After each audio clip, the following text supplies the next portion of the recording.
Close enough.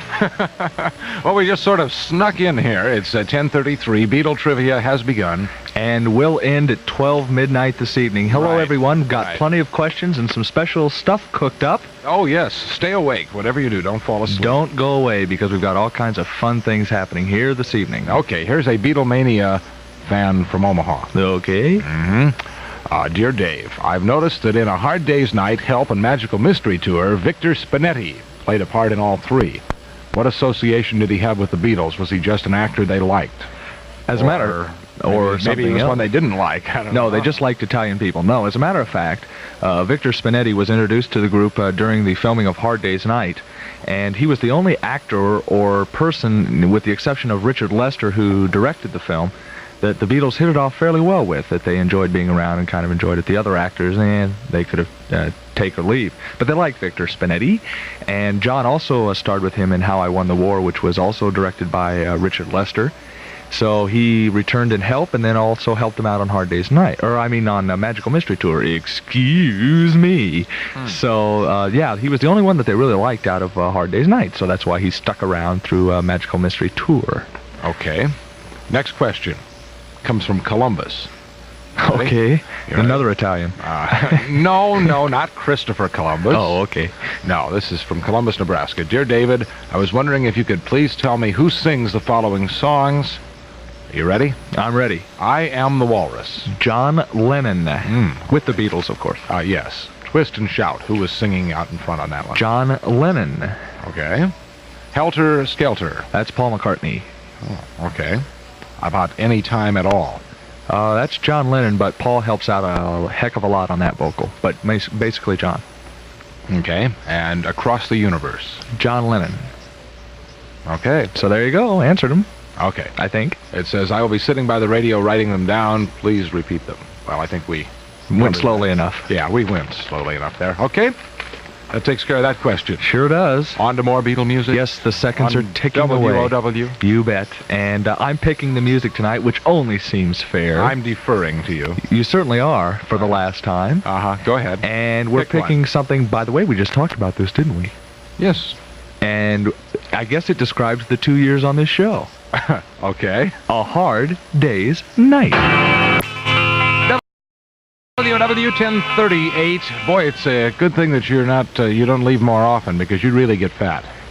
Yes, as a matter of fact. You would put on a lot of weight. I certainly would, but I wouldn't get the kind of goodies that I got tonight. I got a couple of cakes from our, one from our friends out in Blair, and another from Mark and his friends from Omaha. And the one from Mark has little figurines of the Beatles on the top, and it says... including Ringo on drums. You bet, with the little Beatles with the T sticking down. So thank you very much for that, and also got a lot of nice letters, and we'll talk a little bit more about that later. It says... a ticket to ride.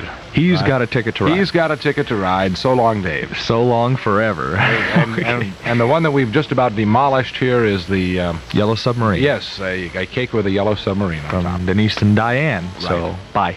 Okay. Now. Then. Question. Okay. Questions.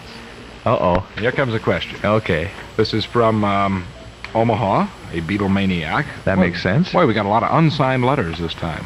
By the way, before we got a lot of letters for the first time. What took you so long, folks? Yes. People saying, boy, I've been listening for 2 years. I decided to write in now or I'd never get another chance.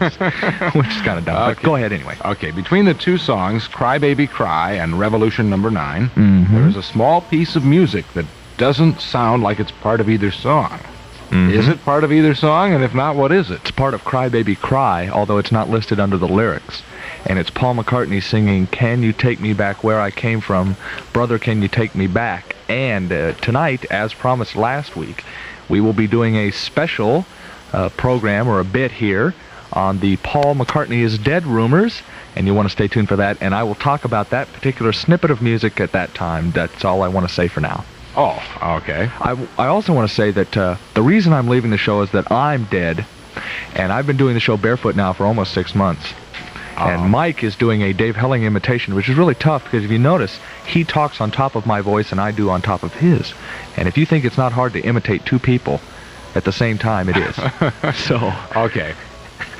Give me a question. Well, we have one here from Steve from University of Nebraska down in Lincoln. Okay. And he says, I've enjoyed your show, your soon-to-be-departed show, immensely. There's one final question. This was in the April 77 issue of Cream magazine.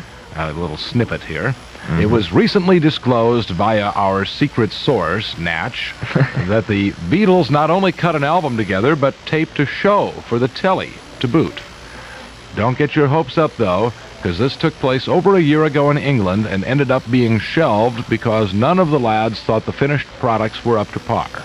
And Steve from Cather Hall in Lincoln says, what about it? Zilch.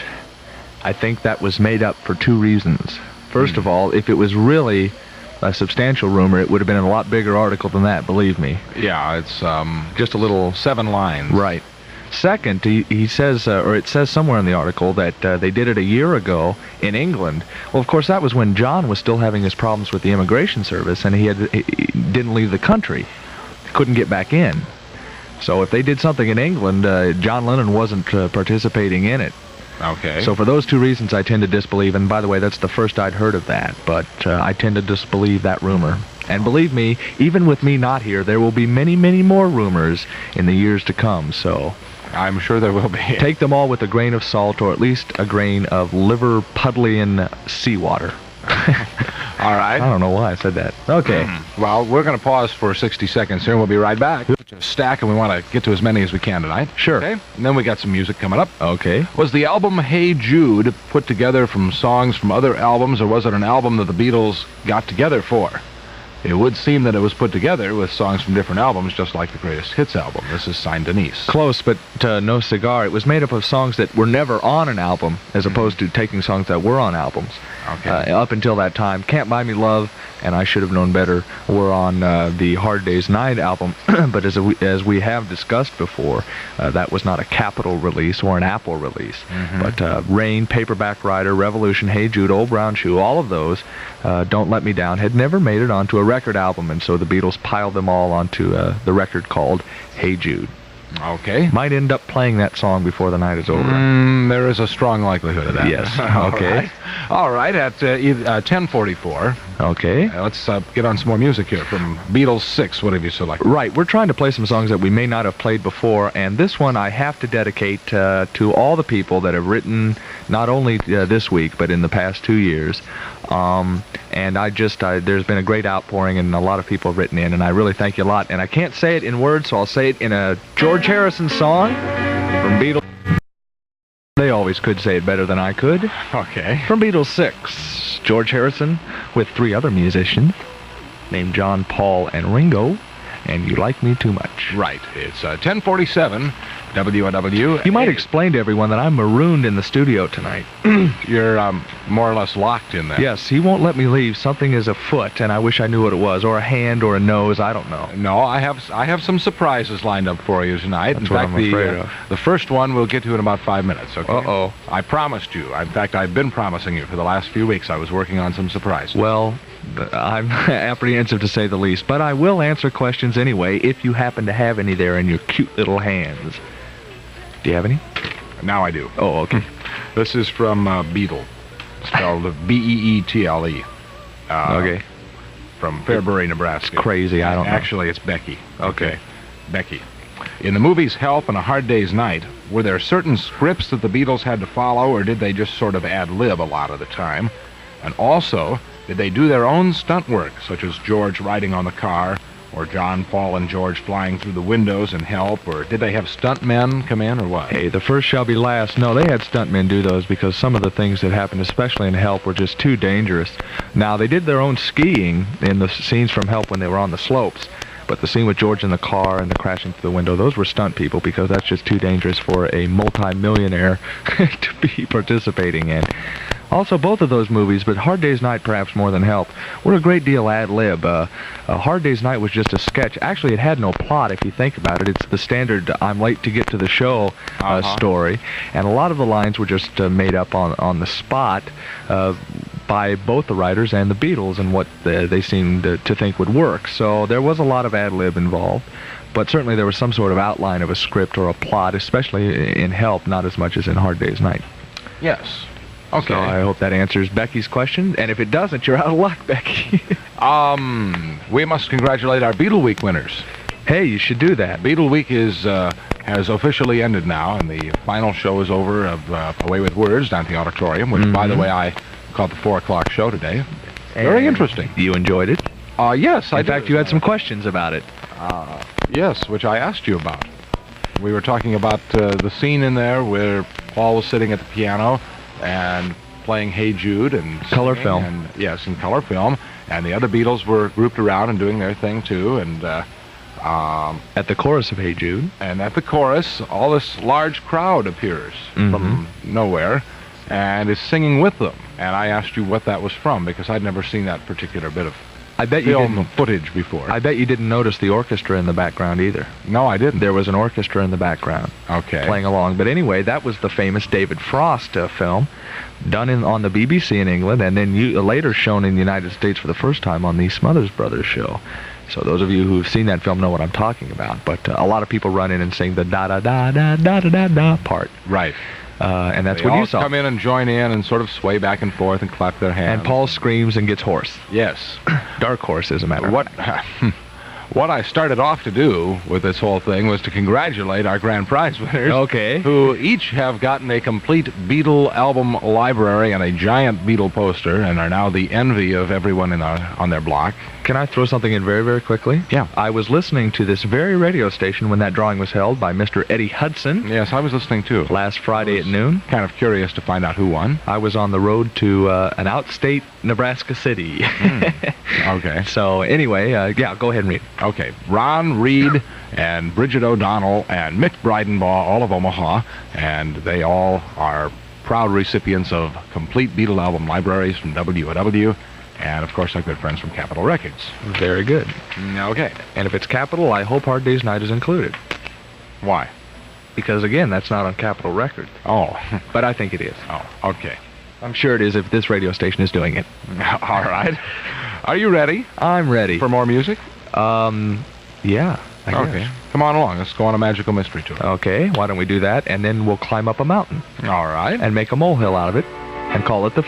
You've been called worse things than that. Yes. Yep. Get it out of there. Wake up.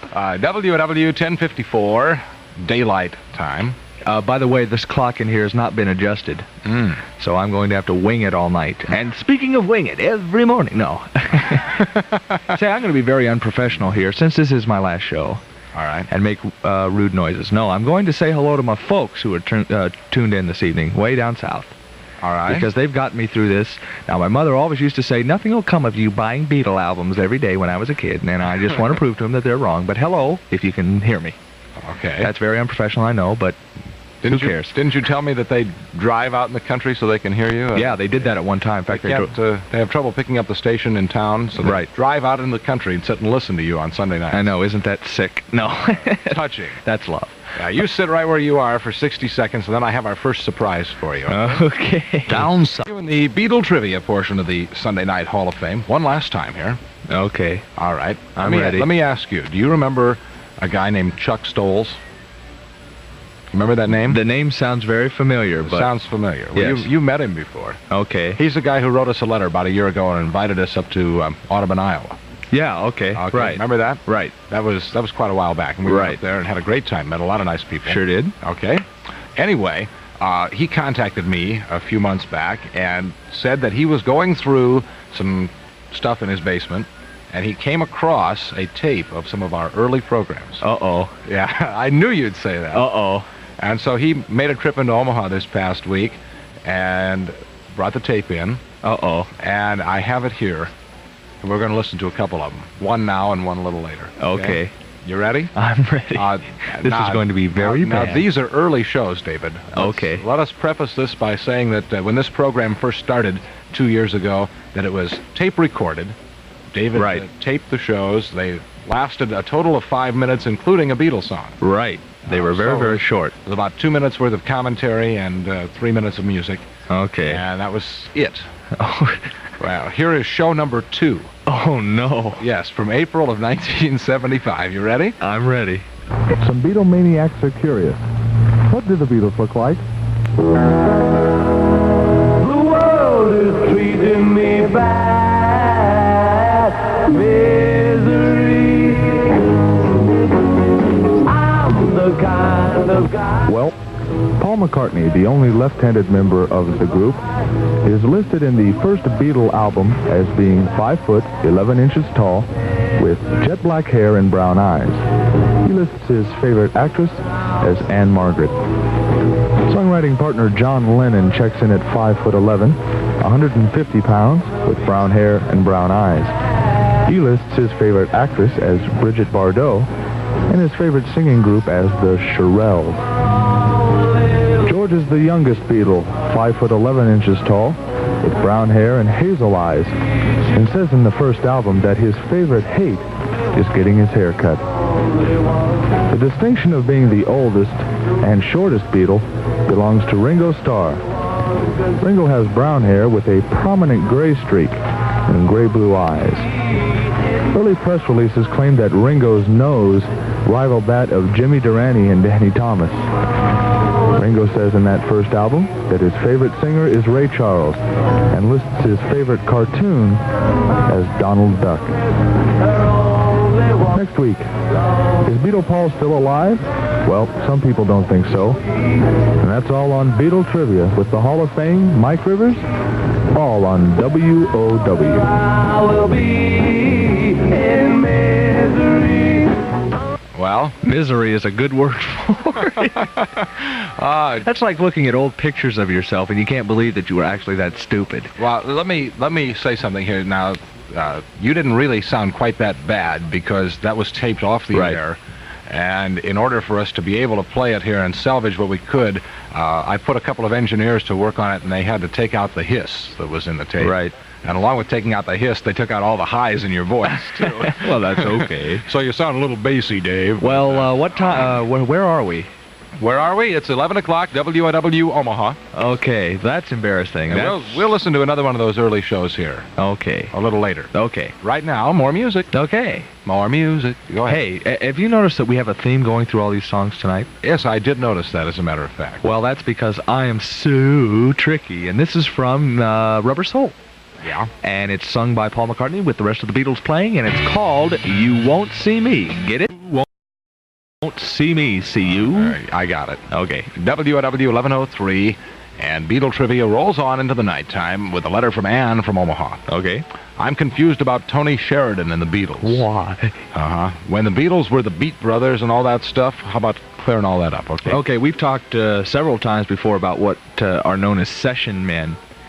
And the Beatles, before, of course, they made it big, tried to get any kind of music that they could. So they went on a tour in 1962 with Tony Sheridan as his backup group to kind of get experience in terms of playing in front of an audience, although they'd been playing as the Beatles in Hamburg for a couple of years. But he went out with an established singer named Tony Sheridan and cut some records with him, including My Bonnie, which, of course, was the famous record that led Brian Epstein to discover them. Ain't She Sweet was another one that they did. But several songs like that. Anyway, they released, they didn't want to put it out, Tony Sheridan and the Beatles, because, of course, he wasn't a member of the group.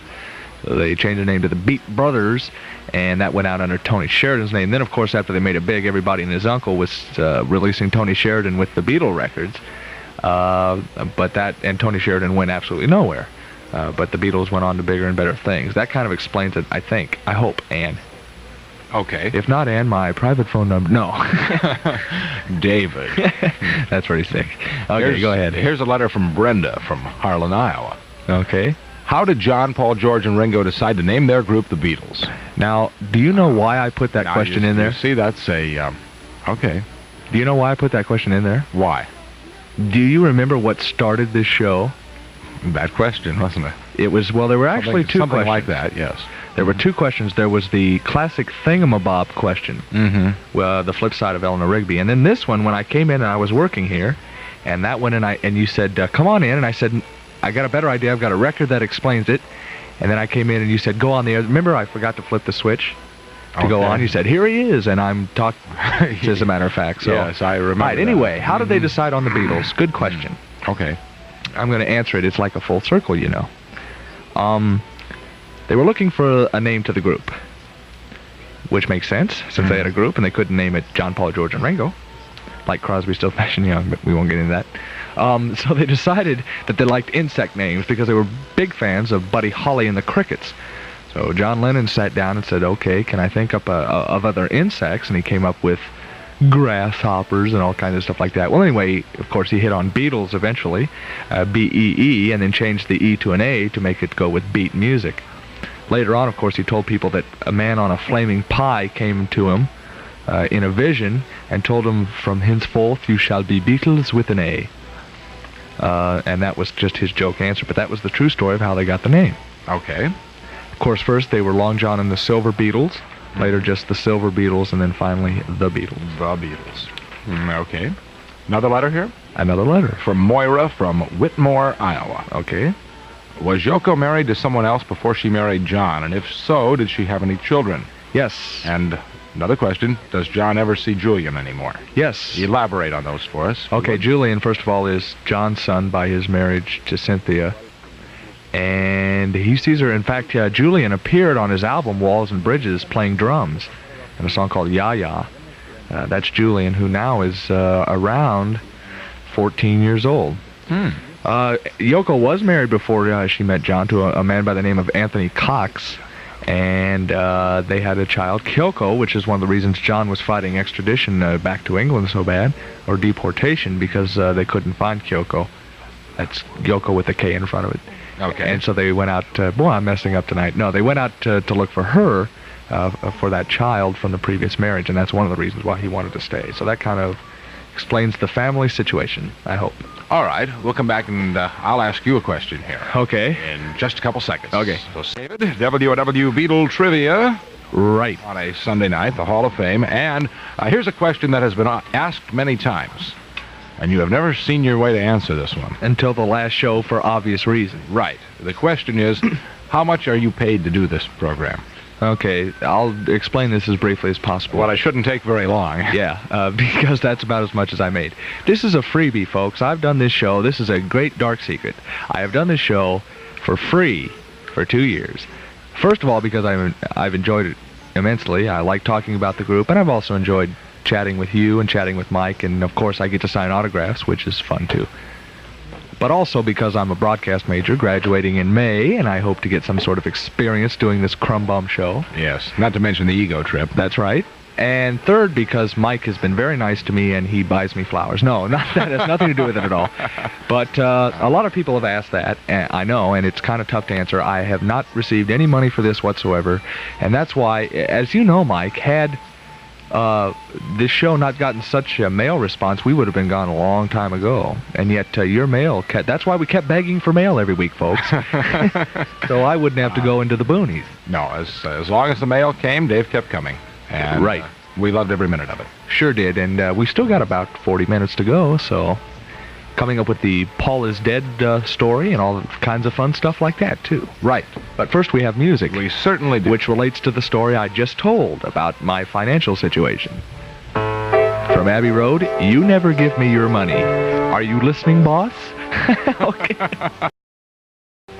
We'll be back in just a minute with more fun, and yes, that song goes on into another song, which we may play later, too. All right. 11:14. I just have one thing to say to that. W.O.W. what? Can I say it? Sure. That's another one of our neato sound effects. Okay. Okay. You're playing games with the sound effects again, huh? Hey, well, gotta have some kind of grin. Okay, go ahead. Here's a question from Eric from Sioux Falls, South Dakota. I read that John Lennon gave his MBE to his aunt, but I also read that he gave it back to the Queen, protesting Britain's participation in Vietnam. Which one is true? Both are true. He originally gave it to his aunt to put on her television set, which was kind of a slight on royalty, as a matter of fact. The MBE stands for Member of the Order of British Empire, which is similar to being knighted, although not as good. And then in 1969, he returned it to the Queen with a note saying that he was protesting Britain's Biafran policy, not the Vietnam policy, but the policy of England in Biafra, and for other sundry things too. Also, he sent it in protesting that Instant Karma was dropping on the charts, which I thought was kind of John Lennon. Okay. Here's a question. I just thought I'd hit that again. Okay, go ahead. Here's a question from Meredith from Columbus. Okay. In Man We Was Lonely, And Maybe I'm Amazed. Is Paul referring to the Beatles in any way? Maybe I'm Amazed has the line, I'm a lonely man who's in the middle of something he doesn't really understand. And Lonely says, singing songs I thought were mine alone. Right, Man We Was Lonely. I wish I had that record. The Man We Was Lonely, the last song on side 1 of the McCartney album, his first one, indeed does refer to the Beatles. It's referring to his relationship with Linda in terms of the Beatles. Maybe I'm Amazed has absolutely nothing to do with the Beatles. It refers only to Linda. When he says, maybe I'm a lonely man who's in the middle of something, he's referring to his relationship with Linda. Okay. But Man We Was Lonely does talk about the Beatles. Okay. Speaking of Beatles, you promised us at my chiding that we would repeat the Paul is Dead. Okay. After many requests. I've got my to albums. do that again. That was one of our most popular shows. Right, and I've got my albums at the ready, and I Which, incidentally, was taped, by the way. That was back in the days when we occasionally... No, that was live. Tape recorded this program. That was live. You sure? I'm positive, because I remember doing what I'm going to do right now, pull out the albums and talk about it. Oh, okay. We may have done a quick one taped, but we did a real big one live. I remember that. Okay. Okay, first of all, we start with Rubber Soul. Now, let me give you the background on the Paul is Dead rumor. Supposedly, in 1966... Paul McCartney was killed. This is what the background of the rumor was. Some disc jockey in Detroit. Well, there's came up various with that. sources. Somebody said a graduate student at Michigan University put together a doctorate or a master's thesis on it. At any rate, wherever the source, the rumor spread very, very quickly that Paul McCartney had died in an automobile crash in 1966, and supposedly the Beatles had found a replacement named Billy Shears for Paul, and they used the tricks of mechanics in terms of production and recording to make somebody sound like him, and then used a look-alike that was chosen from a contest supposedly held in Britain as the stand-in for photographs. As you know, we had a poll on whether you thought it was true or not, and you won that one because you thought the clues were made up. I said it was just a falsification, but we'll get into that in a little bit. Okay, pull out your Rubber Soul first. Everybody go to the record rack very, very quickly. Get him Rubber Soul. That's the first album, supposedly, that was the clue. If you'll note, side 1, song number 3, which we played this evening, by the way, You Won't See Me by Paul McCartney, and that's a very obvious clue. You Won't See Me supposedly referring to the fact that Paul was dead. I'm Looking Through You, another song on Rubber Soul by Paul. Again, I'm Looking Through You, referring to the fact that Paul was a ghost. Some of these get very, very thin to understand. Run for Your Life, another example. Yes. In My Life by John, singing about Paul. There are not a lot of clues on Rubber Soul. If you'll note, though, many, I think 6 of the songs out of the 12 songs on the album refer to death or have the word dead in them. Rather See You Dead Little Girl, that type of thing. So supposedly, these were the first clues that Paul was dead. Now, of course, the title of the album, Rubber Soul, referring to the fact that Paul's soul had he was reincarnated or something, I don't know. But anyway, Rubber Soul was another supposed transmutated, maybe. Something, I don't know. I've been watching Star Trek. But anyway, that was supposedly another clue, Rubber Soul. Next album, Revolver. The clues are getting a little thicker here. Let me pull out my Revolver album. Once again, Revolver referring to a gun, which obviously says something about death. Some of the other songs in there, there's not a lot of clues on Revolver, but supposedly that was one of them. She Said, I Know What It's Like to Be Dead. Again, a reference to death, and that was supposedly another clue. Then we get on to Sgt. Pepper's, and of course, this is where supposedly the clues get really thick. Let's look at the front cover. You'll note that the Beatles are standing at a grave with the Beatles written in flowers there, and a left-handed guitar with 4 strings on the ground, supposedly referring to the fact that this was Paul's death and not the Beatles. On the side of the cover, there's a doll with a sweater on that says, Welcome the Rolling Stones. That supposedly refers to the fact that the Beatles felt that the Rolling Stones would then become the #1 English group in the world, and they thought that would say, okay, here comes the Rolling Stones. If you'll note, the Beatles are mourning, and all these people are supposedly at Paul's grave, and there's a lot of references about Hinduism and that type of thing. Open it up, and you'll note the famous OPD patch on Paul's left sleeve, supposedly referring to, or initials for, officially pronounced dead. And then the lyrics to the songs. Billy Shears, supposedly Paul's replacement. She's Leaving Home, those types of songs referring to Paul's death. If you'll note, his back is to the camera on the photograph. Paul's is, with the words "Without You" written right next to his head, which doesn't make a lot of sense. A Day in the Life. I read the news today, old boy, about a lucky man who made the grave. He blew his mind out in a car. He didn't notice that the lights had changed, again referring to the fact that perhaps Paul had died in a car accident in 1966. And there's other references throughout the album if you play things backwards and that type of thing. But we won't get into that until we get to the White Album. Let's go to Magical Mystery Tour.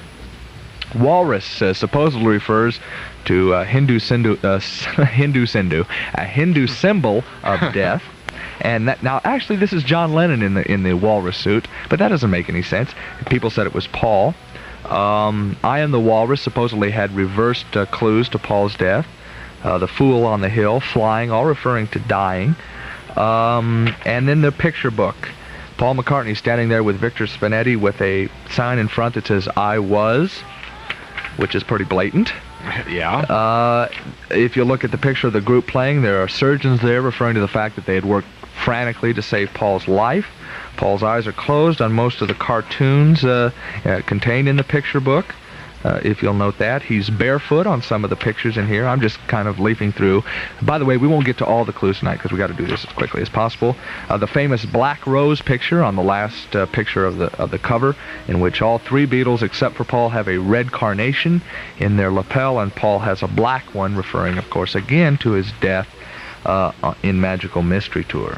So that's just a brief rundown there. Then we get to the White Album, and I've got some music from this one, so hang with us. Hold on just a second. Okay. Okay, we're back.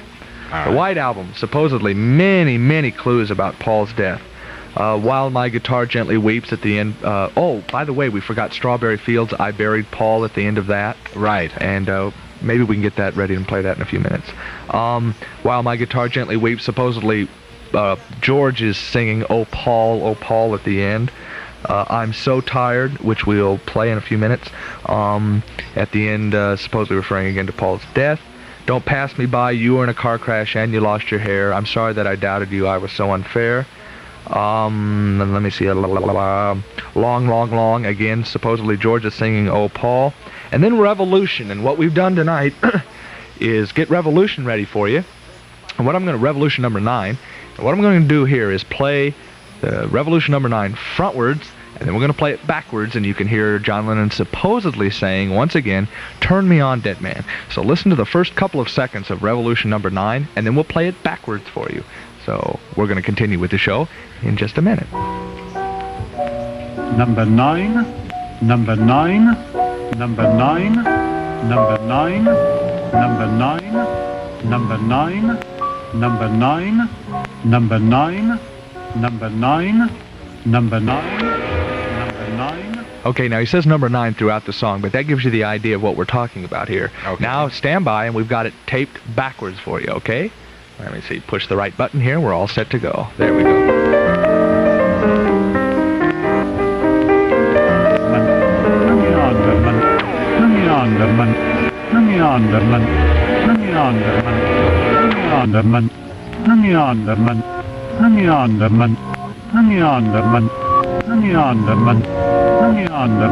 Freaky. Yeah, did you hear the "Turn Me On, Dead Man"? And supposedly that's funeral music in the background. Okay. Okay. So that's another clue from, let me hit this button. Makes noise, I know, but I hit it anyway. That's another clue from the White Album. And we go all the way through. But Revolution number 9 is supposedly, there's lots of background sounds, and we just can't go into it because we don't have the reproduction ability here. But there's What did you want to hear from Strawberry Fields Forever? the very end where it comes, it fades and then comes back. Okay. You ready? Yeah, I'm ready.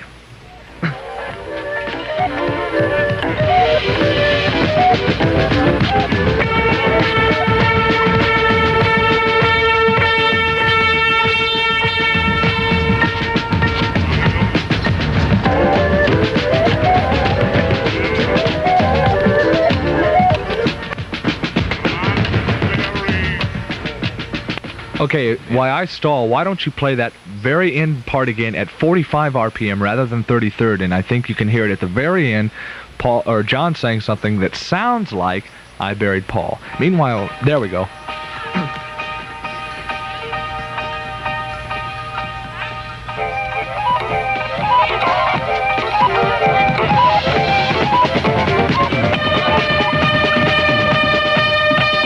Listen closely now.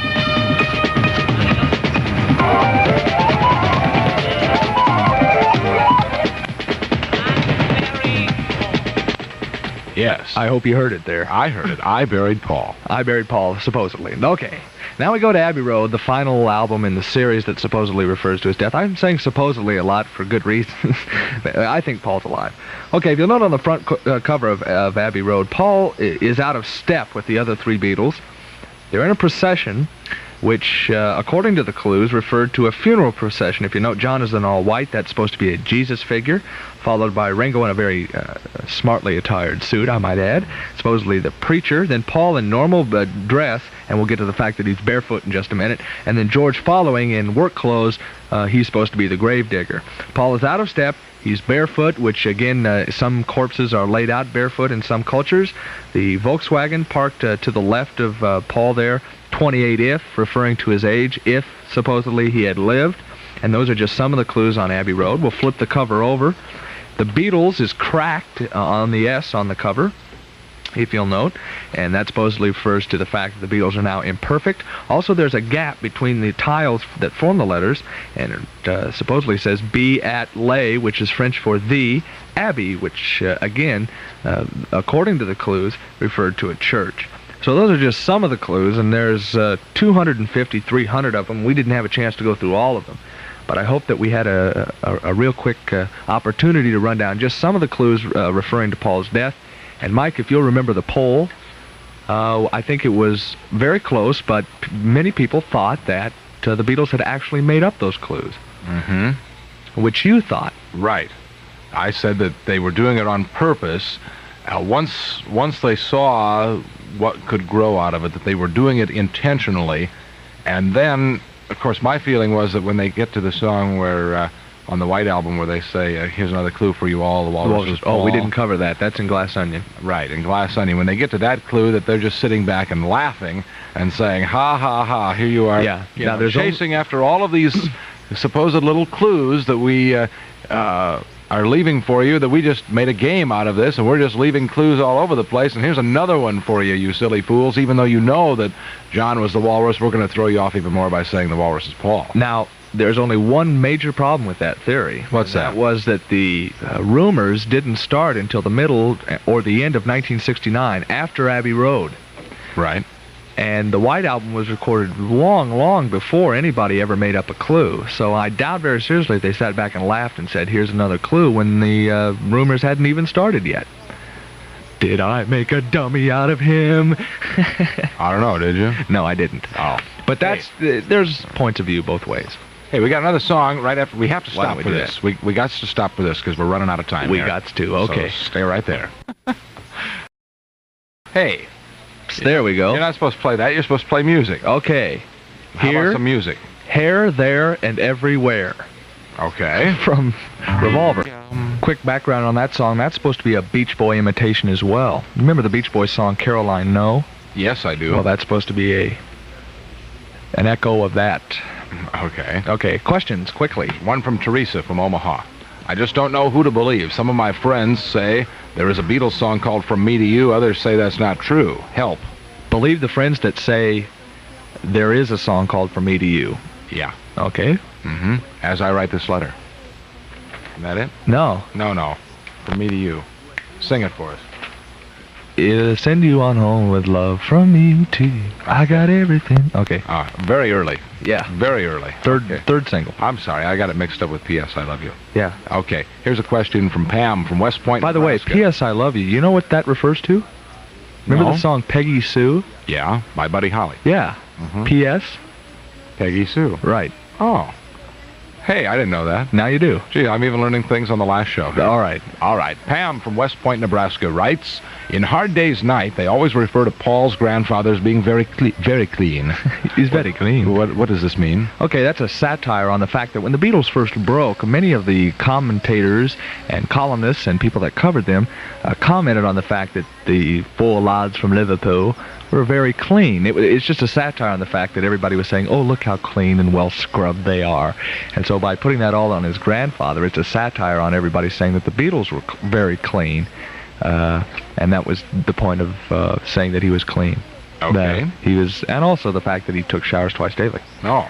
Here's a question from Dave from Nebraska City. Was Okay. Ringo ever a photographer, and if so, did he ever take any pictures for Beatle album covers? Never took any album covers, but all four of the Beatles were involved in photography. Ringo especially, not only still photography, but took a lot of movies. And, of course, John made many movies with Yoko.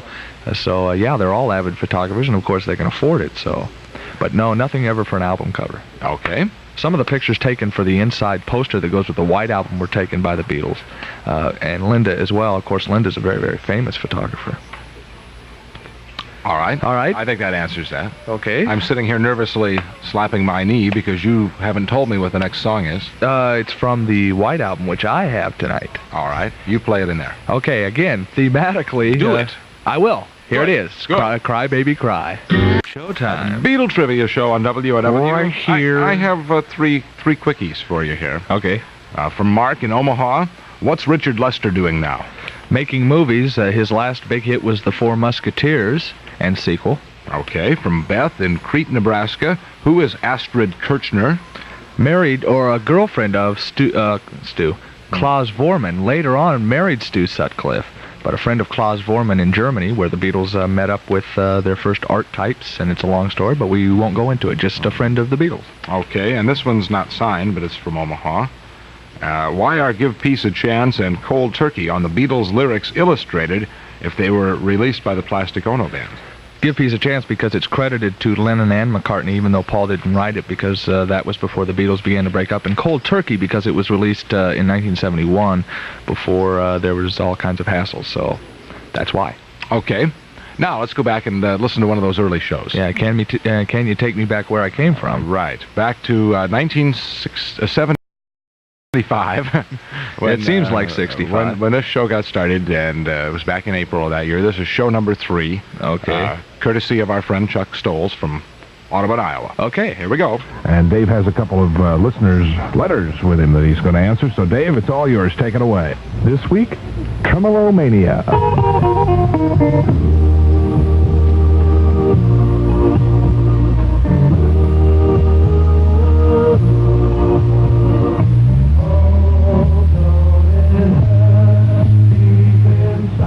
This week, John writes asking about the different labels the Beatles have recorded on. Well, in 1962, the Beatles' new manager, Brian Epstein, asked a good friend named Tony Barrow to give his new group, the Beatles, some publicity in a newspaper column that Barrow wrote. He said he'd be happy to if the group had released a record. So Epstein began knocking at the recording company's doors with tapes of a group that he said would one day be bigger than Elvis. He first went to Decca Records, since his friend Tony Barrow worked for them part-time, and since Epstein had sold Decca Records in the music shop that he owned. He obtained an audition for the Beatles with a man named Mike Smith, who liked the group and wanted to sign them to a contract. However, a man named Dick Rowe, who was Smith's superior, turned them down in favor of another group, the Tremolos. There we go. Boy, you sounded nervous. That's incredible. Well, let's face it, I was not on drugs. It was just... and this week we have a story. No, we've had a lot of fun since then. The but Beatles. boy, yeah. Wow. The Beatles. Decca Records, Brian Epstein. Okay. Well, you know, I was new to the business. Still am. Got some more music. La, la, la. Okay, what did you pick out? 68. Oh, you picked it out. Did I? Yeah, you wanted to play this one. Oh, okay. One more time. Oh, of course. Hit it. Hey, Jude, don't make it bad. Still like that record. Good record. W.O.W. and Beatle Trivia has 11 minutes left here. It's 11:49. Sunday night. Oh, come on now. Oh, give me a break. Hey. This has been... All right, I'll just go ahead. Obviously, Hey Jude is not the last song we're going to play. No. Right. That was one of our polls, by the way, and we asked you to send in suggestions. Right. And some people suggested that one. Right. Ain't gonna play it, though. Nope. I've got the last song ready. Here's a question from Andy from Omaha. Happiness is a warm gun. Oh. I have an album by Steve Hillage, Why? who appeared with ELO in Lincoln a while back. And Okay. he plays a song on this album here by George Harrison called It's All Too Much. And Good it's record. licensed under Macklin Music, of course. Okay. Shouldn't it be Harris songs? No, because all the songs used in Yellow Submarine were Macklin songs for the album, the Yellow Submarine soundtrack, which is different from normal records. That's why it's on Macklin. Okay. George still got some money, don't worry. I'm sure he did. Plenty of them. Okay. This is from Lincoln, unsigned. It says, on the song, The Continuing Story of Bungalow Bill, who sings in the high-pitched voice, "Not when he looks so fierce, that's Yoko Ono." Thank you. Okay. There's a question from Chris. Okay. Okay. On the Magical Mystery Tour album, inside there is a small picture book. On one of these pages, Paul is sitting down at a desk, and there's another man standing beside the desk. Now, who is that guy standing there? Well, we all tied in, don't we? That's the picture I was referring to earlier with the Paul is Dead rumor with the I Was poster, and that's Victor Spinetti. Ah! We talked about very early in tonight's program, so... Right, the first letter, I think. Right. Hey, speaking about talking about things, we got to stop here for another minute. Okay. So sit tight. I will. 2001, 2000... I'm counting them. 2003. No, go ahead. No, see, we don't have any of the vote totals, but we can tell you who's ahead. Okay. Okay, in first place right now is Bergen High School in Fremont, second place, Omaha South, and third place, Fremont High. Come on, That's prep. the way it goes. I just say that because I'm a student at the U. Oh, okay. So I thought I'd throw that in. All right, here's a nice letter. Unsigned except a fan, okay? And it says, just thought you'd be interested to know that your program was mentioned last Monday in my 300 level English class. That's like junior level at college, right? Advanced. It's Classical Roots of English Literature, no less. This is at UNL in Lincoln. Right. We were discussing Virgil's Aeneid when the talk turned to the topic of hero worship, and the professor mentioned that Beatles Trivia program on W.O.W. every Sunday night. Obviously, the man listens as a class here. He said that though heroes aren't widely claimed anymore, they are still around, as your show proves. And then he went on to say something in connection with Beatle Trivia about heroes and trivialization, but I didn't quite catch his comment because my attention wandered for a moment to what two nearby class members were saying about your program. And she didn't put that in there. No. Okay. No, it was not mentioned what they said about your program. Some other things have been said about this program. Yes. I wasn't going to bring this up unless we had some time, but we do have about 30 seconds to spare here, which that's about as much time as these guys put into writing this thing, so that's about as much time as we can put into mentioning it, I think. Okay? Yes. An article appeared in the Gateway, which is the student newspaper at UNO here in town. Makes the Omaha World Herald look like a Pulitzer Prize winner. It's a commentary. It's obviously the thoughts of the two individuals who wrote the article and not necessarily that of the newspaper itself. We hope. But it's entitled Beatles Exploitation, Let Them Be. And basically what it says is that these two particular authors think that people are wasting their time being involved with a group that's no longer together. And let me read a paragraph. one or two paragraphs, okay? Locally, the Beatles brouhaha has been fed by a witless, sub-intelligent Sunday night radio show. Hosts Mike Rivers and Creighton student Mike Helling, obviously they don't listen a lot. They don't listen a lot. They don't know your name. Feigned Beatle expert titles and answered letters from worried Midlands teenagers over who Paul was referring to when he mentions Sailor Sam in Band on the Run. If you recall, that was from last week's show. Right. Don't worry. The learned answer came. Paul just likes alliteration. Right. They weren't listening very closely, obviously. Luckily, their weekly Punch and Judy show ends this Sunday as Helling graduates or some such and moves out of town. On the other hand, this is Beatles Week, a new milestone in the low performance of promoters, TV program directors, and radio disc jockeys. Omahans have been saturated with Beatle movies, songs, and trivia, and multimedia extravaganzas. It's interesting to note that the editors of the Gateway positioned immediately beneath this article a ad for the Beatles Away with Words. Exactly. A multimedia extravaganza, which they must pay much money to get into that newspaper. And obviously the two writers of the article didn't pay a cent to get theirs in. So. Well, let me just, this will be a good note to end on if I can. Certainly not a journalistic stroke of brilliance. Well, you know, I don't mind criticism because, let's face it, I've gotten some of it, and I'm sure you have too. But I think they missed the point. Hey, let's tell it like it is, right? I mean, what has this been for the last 2 years but entertainment? But fun. Right. And I wouldn't have done it for any other reason. And for the listeners, and that's all that we intended to do from the very beginning. Was have fun. I never feigned that I was a Beatle expert, as you well know. And I don't know, and I've often admitted that I don't know everything about the group. I don't even know, half of what is obviously out there to be known. I've done it because I've enjoyed it. I wouldn't have done it for 2 years if I hadn't had fun doing it, and the listeners have fun with me. So that's a pretty good note to end on, I think. Right. We've had a lot of fun, and as witnessed by the tremendous volume of mail this week, they needed bags to bring it in. Well, my heart goes out to you, and I'll always be thinking of you. And who knows? Someday in the far, far future, we may do another show. I don't know. We'll have to see how that works out. But you never know where you're going to be, right? Right. You're leaving us, but we don't know where, and you don't know where. Right. Maybe someday you'll get a job. Don't say that, Mike. Make an honest. Boo! Bad joke to make at this point in my life. Hey, you got about 30 seconds to say goodbye while I bring you the last surprise that I got lined up. Okay? Uh-oh. All right. You talk. I'll be right in. Do you want me to hit the record? No, not yet. You're in the other room in there, and I got to run in. So you. Okay. I think I'm going to get something in the face. You understand what I'm saying? Folks, it's been real. I've enjoyed it a great deal.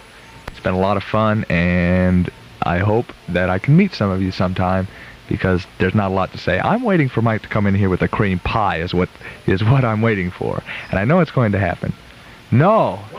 Both candles went out. Both candles went out. Both candles went out. David, we purposely didn't say anything about the second anniversary of the program. Two candles. Last month. Right. Because we were kind of preoccupied with the fact that the show was virtually over, and we bypassed saying anything about the second anniversary, but a little something I baked up for you. Yes. There, 2 candles. And I'll eat it in good health, believe me. Notice the wonderful job we did there of the lettering and. Yes, everything is really nice. I love you all. Let's hit the last record, and I hope to see you around someday. Goodbye.